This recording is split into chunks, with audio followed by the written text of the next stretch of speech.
Hey everyone, Rich Gasaway here.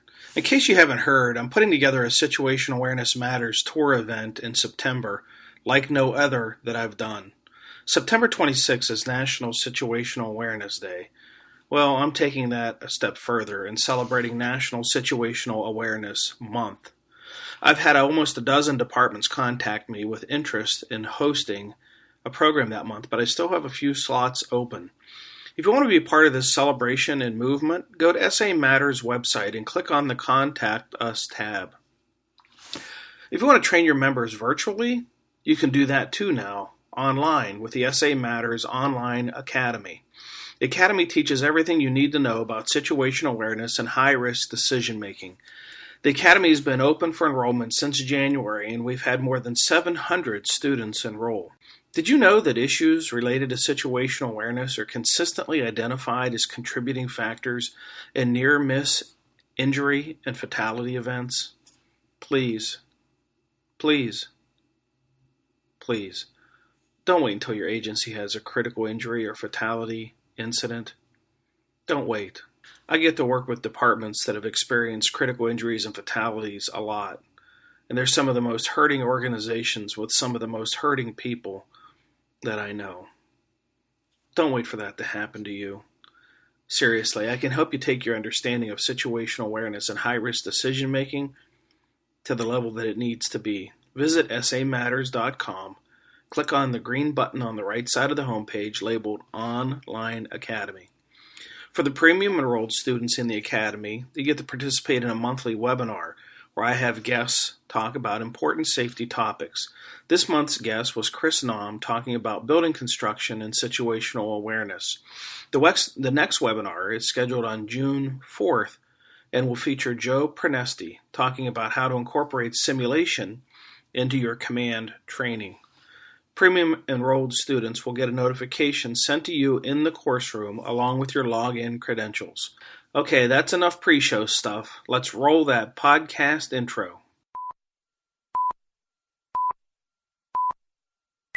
Today's episode is sponsored by Midwest Fire. For more than 20 years, Midwest Fire has been manufacturing high-quality tankers, tanker pumpers, and fire rescue vehicles in the United States and Canada. Keeping firefighters safe while enhancing their capabilities is what they do best. To learn more, go to MidwestFire.com.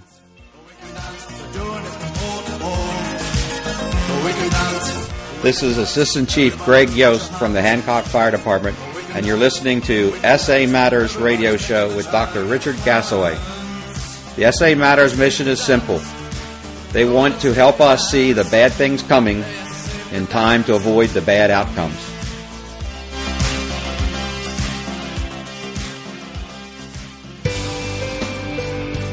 Hello and welcome to episode 160 of the Situational Awareness Matters radio show.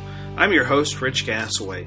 The purpose of this show is to improve situational awareness and decision-making for individuals and teams who work in high-risk, high-consequence environments. The SA Matters mission is simple, to help you see the bad things coming and time to avoid bad outcomes. Oy was this a busy weekend at the Gasaway compound. Two of my kids, twins, graduated from college on Friday and Saturday. And then Mother's Day was Sunday. And now today, Monday, I'm in Connecticut. And thankful for the opportunity to share my message. And speaking of the message, did you know that this podcast show has been downloaded more than 210,000 times? Whew! That makes this, the SA Matters radio show, officially the single longest consecutive running, most downloaded, first responder focused podcast show on the internet. How cool is that? If you haven't subscribed to the show, go over to iTunes or Stitcher Radio if you have an Android device and search for SA Matters Radio. There's also a link to the podcast right on the homepage of SA Matters website. I release a new episode every Tuesday, and I've never missed a week in 3 consecutive years. And I do that for you, the listener of this show. You inspire me to work harder. I've been sharing the message of situational awareness and high-risk decision-making and live programs in classrooms for 12 years now. I'm here for the long run, and for so long as I'm able, I will continue to share this message, a message of hope, a message of inspiration, and a message of encouragement for all first responders who want to make sure they're able to develop and maintain strong situational awareness and make quality, high-risk decisions. I'm dedicated to helping improve your safety and your survival, and helping you to accomplish the most important goal of all. Go home to the ones who love you. And speaking of sharing the message, I'm coming to you today from Hartford, Connecticut, where I'm in town to deliver a flawed situational awareness program for the Hartford Fire Department and other fire departments in the region. Thank you to Fire Chief Reggie Freeman for the invitation and the wonderful hospitality. One of the questions I get asked a lot by readers and listeners is, when are you coming to my area? Or I want to host the program? Or where are you going to be next? Great questions, and the answers are really easy to find out. There's a link to the upcoming event schedule right on the homepage of SA Matters. Just click the blue box on the right side of the homepage, labeled Upcoming Events Schedule. I feel very blessed to have some very exciting presentation opportunities on the horizon, including this week upcoming for the United States Navy, Fire Rescue International, the NASA Glenn Research Center, the Amsterdam Fire Brigade, the Dutch Fire Academy, the Antwerp Fire Brigade, the Institute of Fire Engineers in Australia, and the Institute of Fire Engineers in New Zealand.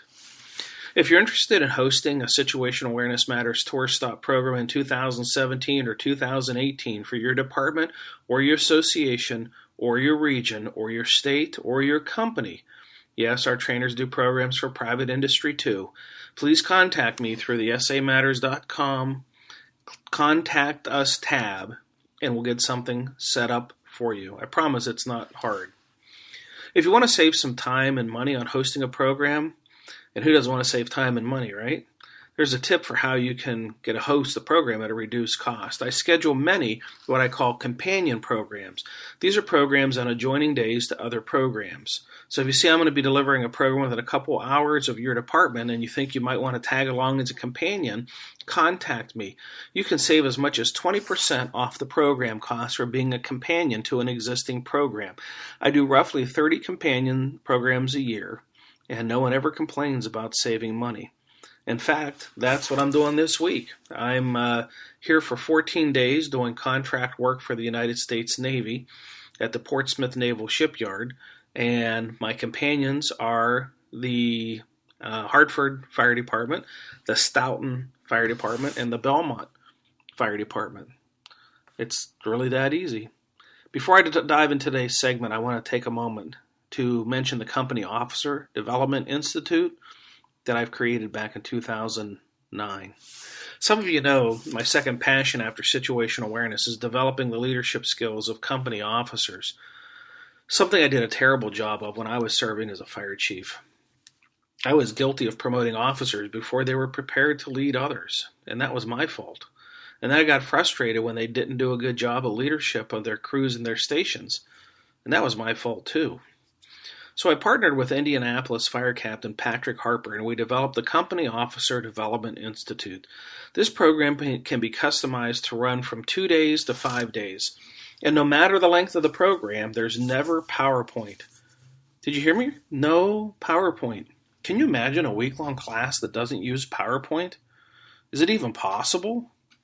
Not only is it possible, but it's a better way to teach and learn skills essential for good leadership. When adults are engaged in the process of learning and not just being lectured to, learning can be fun. And the important thing is that the lessons stick.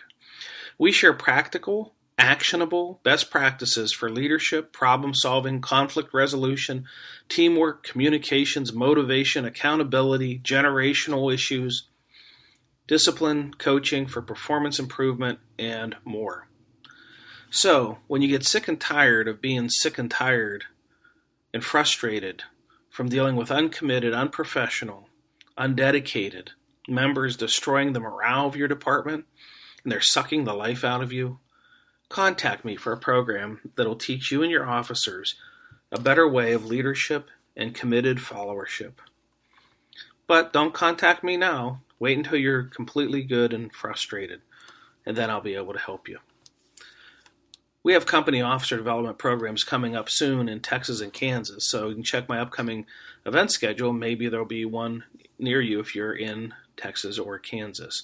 If you're interested in learning more about the Company Officer Development Institute for your Corps of Officers, swing by the SA Matters website, click the Contact Us link at the top of the page. It's really that easy. Okay, in today's feature segment, I interview members of the Virginia-Minnesota Fire Department about a multi-family residential dwelling fire that they had where a smoke explosion occurred. This episode was recorded a couple months ago when I was in northern Minnesota doing some leadership training for fire departments in the region. All right, let's jump into our feature segment and interview with the members of the Virginia-Minnesota Fire Department. And when I'm done, stick around and I'll tell you where the upcoming Situational Awareness Matters tour stop events are going to be. Who knows? Maybe I'm going to be right in your state or right in your county. Welcome to this special episode of SA Matters Radio. I'm Rich Gasaway, your host. I'm in Virginia, Minnesota, where I stopped in to have lunch with the crew, and we got to talking about an incident they had on December 19th, 2016, where they had a smoke explosion. And we're going to kind of talk about the event of that day and the lessons learned. And I got a number of people gathered around the table with me, and I'm going to give them a chance to introduce themselves. Chris Clark, Fire Marshal, is one of the first arriving units on the scene. Eric Jonathan, Battalion Chief, right-seated the first two truck and later placed in Bravo Division as Chief Officer. Dustin Erickson, Captain on shift, also Fire Training Officer. I was one of the first do apparatus there. We were doing a training evolution when this came in. Okay. Mike Ritterbush, EMS coordinator at the fire department. I'm also an engineer. I was with Dustin at that training evolution, and he and I were in that one of the first two apparatus. Zach Yurchek, firefighter paramedic, showed up on the ambulance for EMS coverage. Alan Lewis, Chief of Department. I responded with Chief's vehicle and assumed incident command. Okay. Well, thanks for taking some time to sit down and talk with me about this incident. And there's some video that goes along with it, and I'll post the video on the show notes page as well for the listeners to go back and actually see this event as it unfolds. I don't know who wants to go first. Just kind of tell the backstory about the how the event, how the call was transmitted and how you were dispatched, and size up. And initial operations, kind of lay the framework for the things that led up to the smoke explosion. The call came in the afternoon. We were dispatched to a possible structure fire. Upon arriving, I was unable to do a complete 360. In fact, Chris, actually, you arrived before me, so why don't you tell me? I did. Well, I just pulled into the station, the tones dropped, and when I arrived on scene, I actually had stopped past the training evolution to grab some equipment. Pulled up just a few seconds ahead of our responding battalion chief. As I pulled up, we had light gray smoke coming from all floors. It was a two-story balloon frame apartment complex with two entries on the front side that was visible. After that, I assumed to go right to staging as our other units were incoming. Okay. And did you do a 360?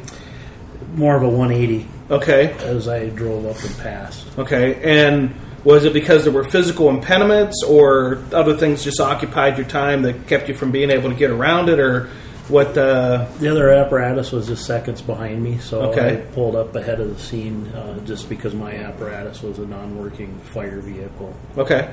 All right. And then who arrived after you, Chief? Was you the next Battalion Chief Puffs. Okay. So kind of play out for me what happened as things got going here. Well, when I arrived there, Battalion Chief Puffs was completing his 360. I parked my vehicle in the location, and that's where the video was filmed from. So that the video that you'll see was filmed from the command vehicle. Battalion Chief Puffs then interacted with a number of police officers that were banging on doors and trying to alert any possible residents out there. That was about the time I believe Squad 1 arrived. And How many? They said apartment building. How many units was this apartment building? 9 individual apartments, I believe. Okay, and give us a mental picture of the configuration of these 9 units. Is this like 9 on a basement, or 3 on a basement level, 3 on a first level, 3 on the second level? How's this laid out? Correct. There's okay. Good guess on my part.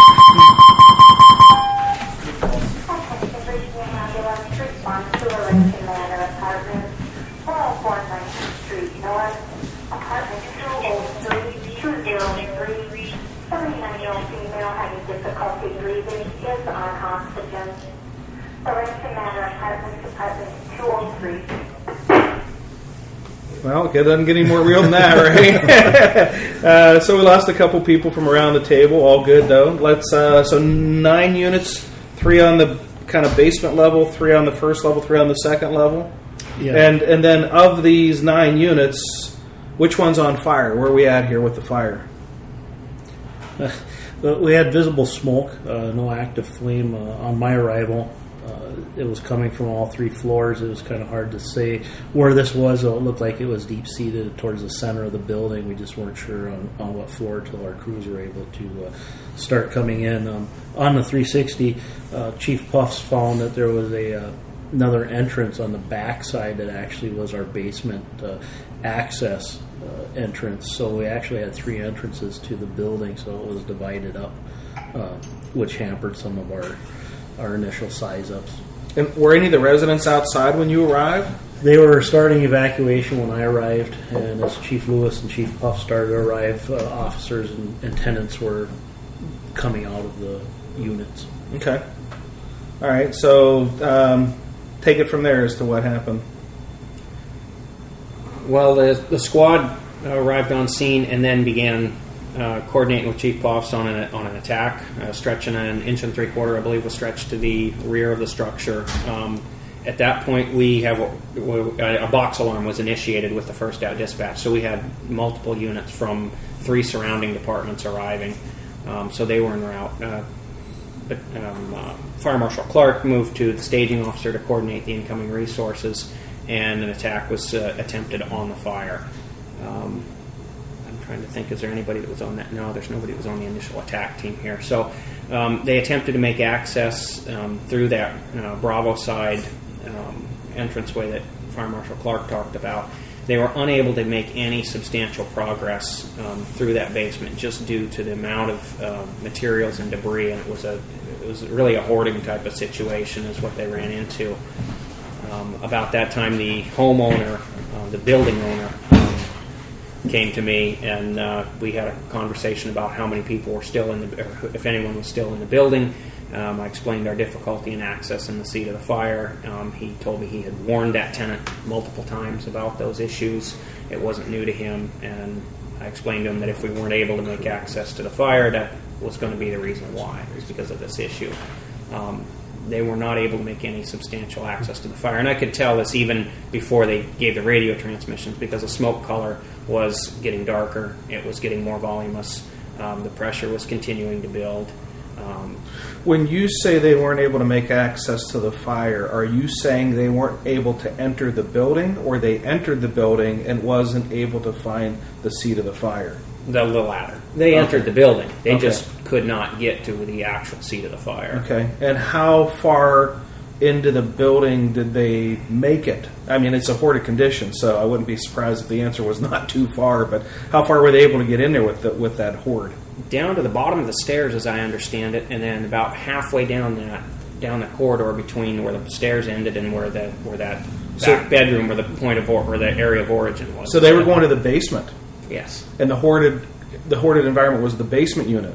Yeah, the stairways and all so there was a hoarded condition on the stairs that they were making their way down? I believe so. Yeah. Okay. Did your crew didn't get to the basement? Your only division? No, I was on search. Okay. Were you searching the basement level or the floor above? No, we were searching Division 1 and Division 2. Division 1 being the main floor and Division 2 being the second story of the building. Okay. But right above the unit that was on fire? Correct. Okay. No hoarded condition there, though, right? There was. There was. Yeah. Was this a separate apartment? Or the same apartment, 2 stories? Separate apartment. Same apartment building. Yeah, separate 2 apartment. separate apartments, both with hoarded conditions. I don't know if I'd say hoarding conditions. It was extremely cluttered, unkept. Okay. To say hoarding might be a bit extreme, but Okay. it Was definitely- the condition such that made it difficult for you to make your way through? That kind of conditions? it Or- did impede a fast search? Yeah. It did? Yeah. Okay. All right. Also, with that basement where the apartments are, is kind of a maze just to find the apartment door. A number of us have been on there on EMS calls and know that just finding whatever apartment downstairs you're going to is difficult without any Clutter. clutter or Smoke. or Yeah. dangerous conditions. Okay. All right. So, as you said, Chief, the smoke conditions just they weren't improving. The crew on the inside was not locating the seat of the fire. Had you all completed the primary search on Division 1 and 2 yet? Or were you in the process of doing that when the smoke explosion occurred? We were pulled out of the building prior to the smoke explosion. Okay. We were unable to complete a full primary. Okay. And when you were... So did you make it to Division 2, or were you still in Division 1? Yeah, we did make it to Division 2. Okay. I went in, it was myself plus 3, so we had a 4-person truck company. Okay. I did a face-to-face with Captain Erickson while on the inside, and he essentially told him, take his partner, go upstairs, I'll take mine. So we did a simultaneous search of the main floor and the second floor by Okay. splitting the company. And what were the smoke conditions like on both of those floors? The main floor, initially the smoke conditions probably had a foot of visibility. Smoke color was Is that a foot in front of you or a foot off the floor? foot in front of me. Okay. Smoke was floor to ceiling. Okay. So I could see initially about a foot in front of me. Okay. Smoke color was light tan to dark brown, All right. but there's no heat. Okay. I had 0 heat conditions on the main floor where I was at, Okay. and remember our conversation right? You didn't have any heat on the second floor either. Did you have an imager? I did. Okay. Were you using it? Yes. Okay. It's fair to ask that question if you know how many people I've talked to that, yeah, I had it, but I didn't turn it on. So, all right, good on you. So you had pretty good, through the imager, pretty good visibility through the smoke as to the things that you were... Yeah, I had really good conditions. visibility with the imager. So our initial search was in the main floor, more towards what would be the Delta side of the building. We weren't very deep into our search when we heard radio traffic saying that the engine company had backed out. So I talked to them real quick, said make it fast because now we've got unchecked fire with no water being applied, and I don't like being the floor above the fire when there's no engine company operating below us. Right. Now, did you know why the engine crew was pulled out? Yeah, I heard that the conditions were becoming unattainable for them and they had to back out. Okay. And were you on the second floor then at that point, Dustin? When we pulled out, we had finished searching the second floor and we're back down to the first floor. Okay. So by the time they said, come on out, your Division 2 search was completed. Yeah, of the one apartment. That One apartment. That was right. accessible there. Right. Okay. All right. So talk about the conditions that contributed to the decision for the evacuation of personnel, because that was a critical decision that likely prevented a catastrophic outcome for the fire department, and it was a decision that was made not too long before conditions became really bad and we had the smoke explosion. So kind of frame up, what are you seeing, what are you feeling, what are you sensing that causes you to say it's time to come out? Well, first of all, there's that timeline, and I just want to stress the importance of having dispatch do your 10-minute time checks, because when they were in there, I would get my 10-minute time checks. Once they started in on air, they would start giving me those checks. So I've been there. It's just over 30 minutes. I think between 30 and 40 minutes at this point, and conditions haven't improved. In fact, they've worsened. We had light grayish white smoke when we arrived, and now there's a darker color. You've got this brownish yellowish tinge smoke. The volume's increasing, the velocity's increasing, and you can tell the pressure with which it's pushing out is increasing as well. I had face-to-face with the battalion chief and said, I don't like what I'm seeing here. If things don't, if they don't make some substantial progress on this access to see to the fire, it's going to be time to get out. So that combined with the length of time, the change in the color conditions, the volume, the velocity of the smoke, it all just started building up a case for this is not going well. And that time element, it was always like, okay, tick tock, we're this building is burning, and we're not making progress. How much time, and I know it's tough to make this estimation, but how much time between you start seeing smoke conditions that start to raise a concern how much time between that point and the point where you say, let's order the evacuation of everybody? Estimate that. It's hard to actually put a trigger on it because there were so many inputs that went into that.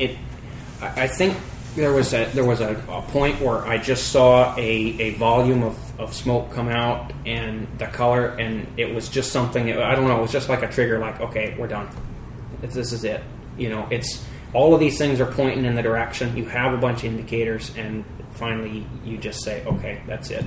Time to go. And had the engine crew already came out, or did they come out as part of your order to come out? No, they were still in, and that's when the battalion chief walks back and says, I'm pulling you out on the video. And that had just happened. So I would say probably about 2 minutes before that explosion, 2 to 2.5 minutes before is when the pull-out order came. Okay. And then, Dustin, where were you when that order came? Were you already off the Division 2? Yeah, when we had met back up with the 2 on Division 1, and we were assisting the one apartment down there to clear that one. Okay, so you were come off of the search on Division 2, back down to assist the search of Division 1. What was the smoke condition like when the order was given to evacuate? At that point, it was zero visibility. And even when we were on Division 2, it was pretty tight up there. The stairwells were, as we crawled up them, the wall was on one side, the banister on one shoulder, so it was tight. And there I couldn't see through the tick unless it was pushed at my mask. But yet there was no heat in the smoke. It was still lighter in color, but it thickened a lot. Mm-hmm. Okay. And when command made the order to come out, were you thinking, well, we could, it's not that bad in here, we could continue to search, or was it like, no question, absolutely, it's time to go, and just went without hesitation? Because a lot of times when people ordered out, they like, give us a couple more minutes, we almost got the search done. Was that in your mind, or were you just like, man, thanks for telling me, command, because I want to get out of here? It was kind of one of those things for telling me, and as Chief Jonason said, we knew we were searching above right where the fire was, and we were with no hose line below you. A bit nervous doing that, so yeah. we were ready for that order to evacuate. All right, so let me ask you guys something. If the order to evacuate had not come, would you have left on your own or stayed in there and continued to search? I would say probably within a minute we would have left. We're just finishing the search, so that would have been complete. And we were quite hesitant also being in there. The combination of the two, we would have evacuated. Mm-hmm. Okay. Because I think a lot of firefighters, they won't come out unless they're told to. It's I don't know if it's a pride thing, or what somebody might think about us if we leave before it's time to leave. And I was just kind of trying to sense whether it was that you knew it was getting real close to the we're going to go on our own whether we're told to go or not, and it was kind of a situation that when command said it, there wasn't really a second thought about even giving any pushback to staying. It was time to go. Yeah. Yeah. I honestly probably would have finished my search. Probably would have. Thank you for that honesty. And And actually, when command gave the order to evacuate, by that time we had moved into a different part of the building, and I'd picked up a different company with me. I ordered the three of them to turn around and start exiting. And I had one more bedroom that I could see with my tick. So I actually progressed about another 6 feet down the hallway, scanned the room with my tick real quick, turned around, and then followed the company out.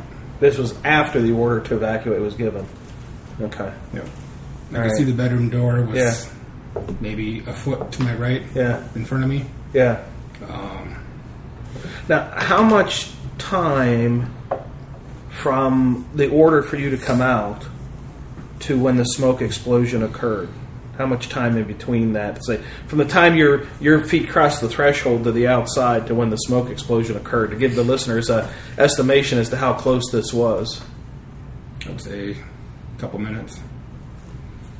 Okay. By the time the smoke explosion occurred, I was the last of my company to leave the building.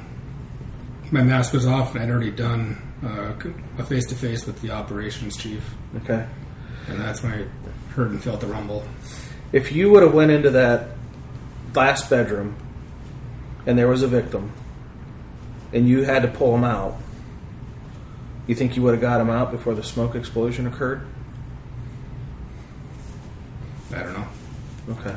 I don't know the distance, that you would have had to drag them. I'm just curious as to.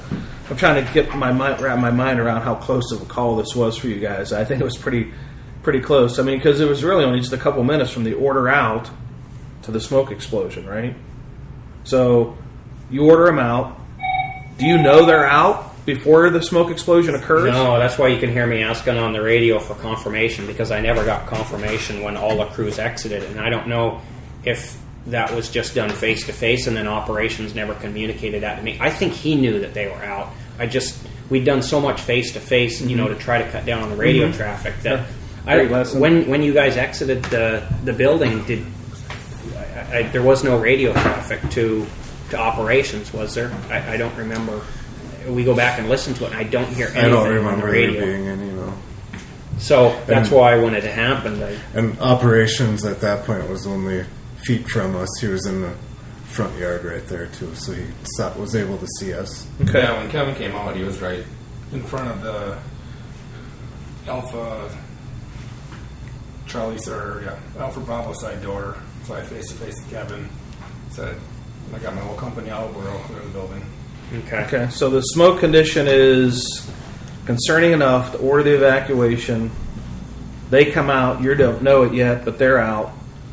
Where are you guys when this... And I encourage the listeners to go and look at the video in the show notes. Where are you guys physically located as this smoke explosion occurs? Are you right in the pathway of it, or off to the side of it, or where are you at? I believe I was standing next to Squad 1. I had just changed a bottle and was getting ready. We were kind of doing some defensive attack through the basement windows, so I was standing right by the squad. I had my back turned to it, and I didn't see it. I heard the noise, but I didn't see that. Okay. and that's why operations directed that window to be taken out by Engineer Metza. So that window was taken. That's why he said stand by on the blitz fire. They had the blitz fire positioned at the basement, and the idea was to go defensive on the basement as soon as they took the window, induction of air, and the rest. Okay. I was between the two front porches. If you look on the video, you can't see me in the video because of the front porches, but I didn't even know what happened because it all kind of came out the front porch behind me already. So one of the other firefighters came over and asked me if I was okay, and I was like, I've only been here 2 minutes. Leave me alone. You didn't hear it or anything? No. So they come out like both sides of you, but you were so pressed up against the front of the house that you couldn't. I had you no didn't even idea. know it. I had no Were idea. you alone? Were you alone? Yeah. Okay. Oh wow. When you see the force of that, that's almost unbelievable that it wouldn't have, even just like the percussion of it or anything would have raised the pressure wave. Actually, you can see it in the video from that vehicle. Yeah, Camera. yeah. When somebody told me about it later, and I saw paper in the trees, I was like, "Oh wow!" And then what do you think we did? When I saw the video, I was like, "Wow, that's weird," because the building was kind of protecting me. Yeah, that I didn't feel or hear it. Right. All right, so the video on the dash cam captures the smoke explosion, and then there's a little kind of silent pause between that and you saying, we need a part check. And did it take you a little time to process what you just saw there, or what? Yeah, it took me a while to engage, for the brain to process it, and then the mouth to engage. Like, I need a par check. Yeah, we say a while. It was only a second or two, but it seems like a long time. Yeah. Because it is. It's exactly, your mind's trying to process, what did I just see? Because it didn't fit any of those models of fire behavior that I'd seen before, except on videos. I've never been in a smoke explosion. I've never actually seen one conducted or done like that. So, yeah. It did take a while. Yeah. And would it be fair to say that it was just maybe by luck that no one was literally in the pathway of that, the velocity of that coming out? I mean, because you see the flames coming straight out. If somebody would have been standing, say, in the yard there without SCBA, they might have had a burn or a respiratory inhalation burn or smoke from that, because I don't think anybody was anticipating something like that was going to happen, right? Nobody had an idea. I mean, the smoke condition was weird. I mean, I think that's what caused the withdrawal. So after the smoke explosion, then how did the rest of the firefight go? Did you then just kind of like do defensive attack, or how did it go from there? It definitely went defensive. That at the same time that smoke explosion occurred, that was the chief from the Hibbing Fire Department pulling up, and I was utilizing him as my deputy IC and safety officer until I reassigned that to another chief for the safety portion of it. But at that point, this is going to be defensive from here on. I don't think any other entry was made into the building after that. Was there a VIS that we tried at the second floor after that, or no? There's no VIS. But later on in the incident, we did send crews into the apartments more towards the Bravo side. That's right, away from where that explosion occurred on the Alpha Delta corner, and we did send crews into the. I knew there was one. Yeah, that's right. One attempt in a division. We sent crews in to pull a wall and a ceiling to try to prevent the conflagration of the fire into the Bravo side exposures. Okay. It was still confined to the basement initially, and then after the explosion, Division 1. But the hope was that it could be contained to that part of the building. But balloon frame construction, once it got in the wall, it ended up burning, through the roof. I would say the focus was definitely defensive at that point, with the one notable exception. But that was pretty well verbalized once we moved from it into a total defensive. I mean, the ladder went up, and there was no more entry to the building after that. Mm-hmm. Now, you had said when we were previewing the video something to the effect of how valuable it is to have that second person with you in the command vehicle, and that's what the Hibbing chief did, is come in and kind of be the what you call the deputy IC. Some might call him a command aide or a command advisor, whatever. Deputy IC. What? And you said something about how valuable that is. So talk a little bit about that. And is that a standard practice for you guys to do that? Well, it wasn't up until then, but having utilized that on that, I mean, it's a large incident. We had 51 firefighters. We had 9 different departments that were there. To be able to bounce ideas off of somebody else that knows not only the area but knows the capability of the other departments and what resources to request, that was invaluable. He was typing in notes into the computer. There's no way. Again, I'm monitoring 4 different radio channels, or attempting to at that time, and do occasional face-to-faces with the building owner. Then members of the media started arriving, and that's where he really became valuable, because he was there for about an hour with me, and then when the media started arriving, I handed over command to him. He assumed incident command, and I became the PIO and addressed the media at that point.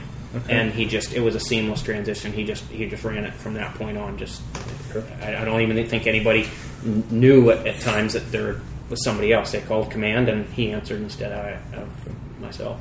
Any injuries or fatalities? No. Okay.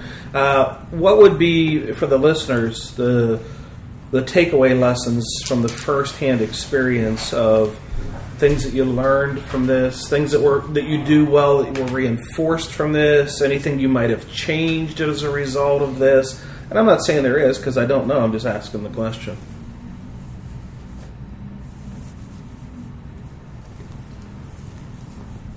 I think we probably would have done a maybe quicker attack or replan that for the basement. I think once we got in there and kind of realized, hey, this isn't right, and I think we got a basement fire. I mean, probably would have been something we would have changed the tactic maybe a little better on. Mm-hmm. Do y'all have much occurrences of hoarded condition structure fires in this region, or is that a fairly uncommon type of an event for you guys?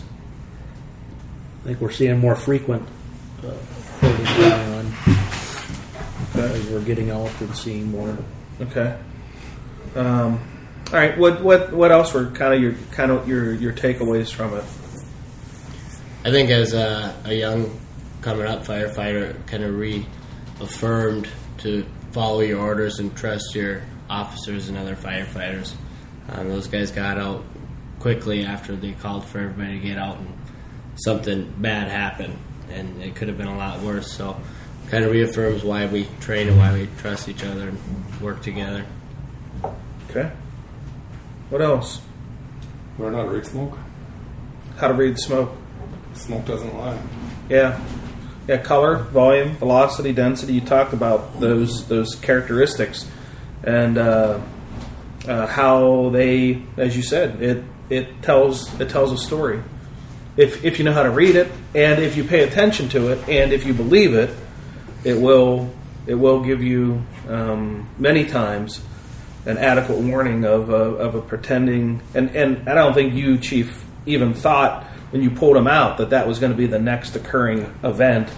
You just sensed that there was something about the smoke, and it wasn't getting any better. And you'd been there a while, and the hoarded conditions, the attack crew not being able to get to the seat of the fire, just all of it just added up. Just plus this, and the decision to say, we might lose this building. And I even hear in the video you have that conversation with the owner that says, these are the conditions, this is my concern, and if these conditions don't change, then this building might be a loss. And just kind of telling you said his eyes got kind of like as big as saucers when you said that, but that was about as honest of an assessment of the situation that you could have with the owner at that time. Now, when did you come to know that there was nobody in the building? Where in the incident did that get affirmed that everyone's out? Or I think it was about a half an hour after the landlord was able to contact all of the tenants by phone and verify they weren't in the building. Okay. All right. And when we pulled up, there was the door we entered for searching. There's a gentleman that was leaving that door, and there was heavy smoke in there, so we weren't sure if there was occupants in other apartments or which apartment he had come from. Okay. Did you guys give any thought to what might have occurred if you'd have been inside when that happened? Oh, sure. What do you think would have happened? Depending where I was, could have been blown up. Essentially you're in this middle of an explosion. Could have been in a room isolated and watched it all happen around me. I don't know. It's hard to say what would happen for sure, but I thought about it. Would you consider this for yourselves a close call or near miss event? I'd say it was a close call. Yeah. Now, we didn't have the conversation before we turned the recorder on, so I don't know anyone's personal life situations that, as I set up this question, but I'll ask, did any of you go home and have a conversation with somebody important in your life about what just happened and how close you came to perhaps leaving this world? No, it was another day at the office. I went home and normal routine. Same for me. Try to not make my spouse worry while I'm at work any more than she already does. So if they heard this episode, would they say, why didn't you tell me what you just told the world? What would you say to them? I don't want you to worry? Yeah, it's a rare occurrence and not happening on a daily basis, and the odds aren't favorable that it would happen again or be in a dangerous situation that frequently. So try to have a positive outlook for spouses to not worry.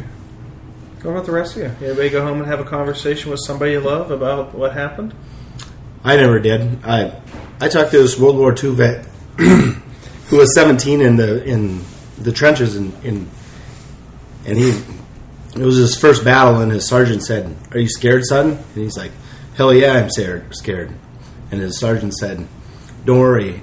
If death wants to come get you, he'll come get you in the vault, Knox Vault." Is that what it is? Fort Knox? Fort Knox Vault. He'll come get you when he's ready to come get you. So that's kind of how I always live my life. I'm not scared to die, and when death comes calling, he'll come calling, no matter where I am. Yeah, I kind of agree. Did you go have a conversation with anybody about how close things? Yeah, but my dog doesn't have any comment. he just wagged his tail and gave you love just the same, right? My luck, I'll probably slip on a rock and crack my head or something. Yeah, right. Yeah, instead of going out some really blaze of glory kind of thing. Did the department or the region have any kind of after event meet up to kind of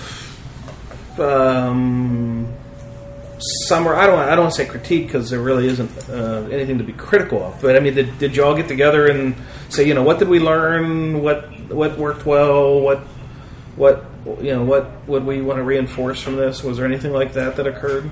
On scene, there was. On scene? Yeah, at the very end. It didn't wrap up till about 9 o'clock that night.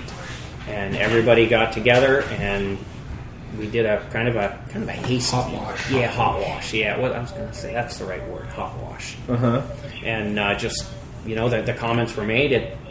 That's never happened where 51 firefighters from 9 different departments worked in such a seamless manner together. I mean, the safety officer was from one department, command was from another. I left the command of that fire to go be PIO on essentially our own fire. There was multiple other agencies that were involved in key roles in that fire. So, then we talked about what happened, and then we did our own at the department here. Kind of different crews watching the video, talking about it. So, If I could go back a little bit, you talked about if anybody went home and talked about this. I did because for me, we were at a fire prior. Me and Captain Erickson and Jonason were there, and we had gone on the Charlie side of the building, Division 2, to try to get a person in the window. We found out to be a victim. I got up on the ladder, we broke the window out, saw it was 500 degrees, weren't able to get in there. And then I started going down the ladder, and I wouldn't call it a smoke explosion like we had, maybe in a smaller condensed form. But it was kind of similar as I was going down. It was kind of like a wolf over me. It didn't touch me. I was going down, but I'd never seen anything like that before. So when I saw this explosion at this fire, it was kind of like, here it's back, which is bizarre because I'd never seen it in my life. So I took it home and I talked about it. But I have a very good relationship at home to talk about things like that. So, Okay. Well, thanks, guys, for sitting down with me and sharing this. I think it's really, really valuable for the listeners to be able to get the firsthand perspective of people who've had a very, what I call a significant close call, and to hear you describe it from your point of view. And that's why I ask you so many questions of filling in so many of these details, because somebody else is going to be in that ported condition with those changing smoke conditions, and somebody's going to have to make a decision or not, be that from the crew from the inside or command from the outside. And hopefully from this story, they'll make the right decision in time to avoid a bad outcome. So thanks for being with me today. If you've experienced or witnessed a near miss and would like to have a platform to share your lessons learned with others, please contact me by visiting the samatters.com website and clicking on the Contact Us tab at the top of the homepage. Think about it for a moment. The lessons learned from your near-miss event, like those you just heard from Virginia, Minnesota, could save the life of another first responder. If you want to share your experiences, contact me. Okay, as I always do, I want to take a moment to thank the departments and organizations that have hosted some Situational Awareness Matters training. I do this to show my appreciation to the organizations who put forth the effort to organize, advertise, and fund great training experiences for their members and others in their region. Your efforts to bring this valuable and powerful training on situational awareness and high-risk decision-making is very appreciated. Recent tour stops included the International Fire Department Instructors Conference in Indianapolis, the Fire Department of City of New York Incident Management Team Meeting, the Orangeburg, New York Fire Department, Mamaroneck, New York Fire Department, Ontario Fire Chiefs Association Conference, the Ontario Fire Training Officers Association Conference, and of course where I am now in Hartford, Connecticut for the Hartford Fire Department. May 17 to 25, I'll be at the Portsmouth Naval Shipyard in Kittery, Maine, doing situational awareness consulting and training for the Navy. Then as companions, on the evening of May 17th, I'll be doing a program at the Stoughton Fire Department. As a companion on May 23rd, I'll be doing a program for the Belmont Fire Department. May 31, I'll be in Colorado Springs. June 5, West Des Moines, Iowa. June 10th, Beaver Lake, Arkansas. And June 12 to 16, a Company Officer Development Institute program in the Woodlands, Texas. Then I'm going to take a little time off for the family. If you want to see the locations of all the upcoming Situational Awareness Matters tour stops, head over to the SA Matters website and click on the blue box on the right side of the homepage labeled Upcoming Events Schedule. The schedule is always changing, so check back often. While delivering programs in southwest Minnesota earlier this year, I had the opportunity to stop by and visit my awesome, amazing, totally rad sponsor, Midwest Fire. They make all poly fire apparatus, and it's changing the industry. You seriously need to check them out at MidwestFire.com. Anyhow, I got a chance to sit down and talk to a few of their employees about what separates Midwest Fire from their competitors, and I asked account executive Dalton Lingbeck about why Midwest Fire doesn't have a dealer network. Let's hear what he had to say. Okay, Dalton, I got a question for you. No dealer network. What's up with that? Are you guys just not big enough to have a dealer network, or what's the strategy here for not having a dealer network for a fire truck manufacturer? That's a little bit out of the norm. Yeah, no, it's not that we're not big enough. It's really because we actually had people that have come to us and want to be dealers for us, and it's more of a strategy for us to be more direct with the customer. We really want to have direct communication with them, and with the benefit for them as well is that they have direct communication with manufacturing. So really the beautiful thing is that when customers call us and talk to us about trucks, they're talking to an account representative at the facility. So if they have questions that we can't answer, we're 10 steps away from engineering, we're 20 steps away from production. So getting the answers to their questions is really efficient and really easy. It really keeps costs down as well. When you deal with the big guys and they have big dealer networks, they have commission structures for their dealers. You're dealing with a middleman, where we don't have those costs. So we look after our customers, make sure that their trucks are affordable, and we make them even more affordable with not having those dealer networks. And then finally, miscommunication is minimal, basically because, like I said, you're dealing with us at the manufacturer facility. We make contact really efficient, and it's just direct, so it's really nice. Yeah. So if I go to a conference and I see a manufacturer, they have some trucks there, and their booth is just swarming with people, and I'm not guessing, I know those are all their dealer reps. And then I walk over to Midwest Fire, and I see your apparatus on display, and I see some of your people there. Those aren't dealer reps. Those are people from right here in Laverne, Minnesota, that have gone to the conference, and you're talking to the direct people that are going to watch that truck being built beyond the walls that we're sitting in. Exactly, yeah. So we don't bring anybody else except people that work and are employed by Midwest Fire. You'll see in our booth, you'll see a variety. You'll see the account representatives, so your sales guys, and then you'll see some years we bring engineering, some years we bring people from the shop, on the shop floor, from production. Our CEO, Sarah Atchison, is there every single year. You can talk to her. We bring people from the office. It's just it's everyone you talk to is directly here at the facility in Laverne, and it's nice. Yeah. So if you're wondering what differentiates Midwest Fire from their competitors, there you have it, right from the horse's mouth. So check them out at MidwestFire.com. Thank you, Midwest Fire President Sarah Atchison, and all your staff for your awesome commitment to improving first responder safety. I sincerely appreciate your support of my mission. If you're not a member of the SA Matters community of learners yet, consider joining. There are over 5,000 members connected here on SA Matters, sharing ideas about how to improve situational awareness, make better decisions under stress, and how to train members to be critical thinkers and resilient problem solvers. Membership is free. Free. And when you sign up, I'll send you a special report that I've created for the new members called 25 Best Practices for Improving First Responder Safety. Joining also gets you my monthly email newsletter that contains featured content from the blog and podcast. It's about the best way I can think of for us to stay in touch with each other. If you're not a member yet, head over to the SAMatters.com website, click on the red box on the right side of the homepage that says Free Membership. If you want to get connected with me on Twitter, you can follow @RichGasaway on Twitter. On LinkedIn, you can search for Rich Gasaway. On YouTube, you can watch my YouTube videos on SA Matters TV channel, SA Matters TV on YouTube.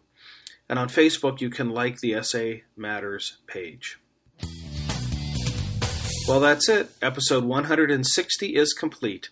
Thank you to our guests from the Virginia Fire Department in Minnesota. Thank you to our awesome podcast sponsor, Midwest Fire. Thank you to our live event hosts. And thank you to our more than 700 online academy students. And most importantly, thank you, our listeners, for sharing some of your valuable time with me today. I really appreciate your support of the SA Matters mission. Be safe out there, and may the peace of the Lord and strong situational awareness be with you always.